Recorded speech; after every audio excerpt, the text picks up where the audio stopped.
Good morning everyone. আজকে কোনো বাইরে যাওয়ার প্ল্যান, তাই আজ শুধু ঘরের কাজ নিয়েই কাটবে আমার পুরোটা দিন।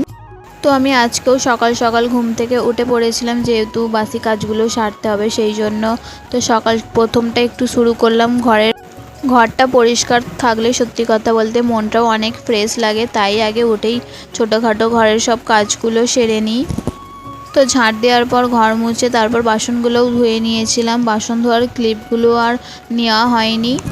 শুধু তাই নয়, ছোট ছোট কাজগুলো শেষ হয়ে গেলে প্রচুর হালকা লাগে। চলো এবার ফাইনালি রান্নাঘরে যাওয়া যায়। আজকের জন্য ছোট একটা রান্না করে নিয়েছিলাম, খুবই সিম্পল রান্না করেছিলাম আজকে। তো তোমরা দেখতেই পাচ্ছ, ভাত করেছিলাম, কলা দিয়ে, আলু দিয়ে, পেঁপে দিয়ে, মাছ দিয়ে ঝোল করেছিলাম, ব্যাস আর এটুকুই, আর কিছু করিনি। সব কাজ এক এক করে শেষ করতে করতে কখন যে সময় কেটে যায় বুঝতেই পারি না। তো এই ছিল আমার আজকের সিম্পল হোম ব্লগ। তো আজকের মতো এখানেই শেষ, টাটা। ভিডিওটা ভালো লাগলে অবশ্যই লাইক, কমেন্ট, শেয়ার করো।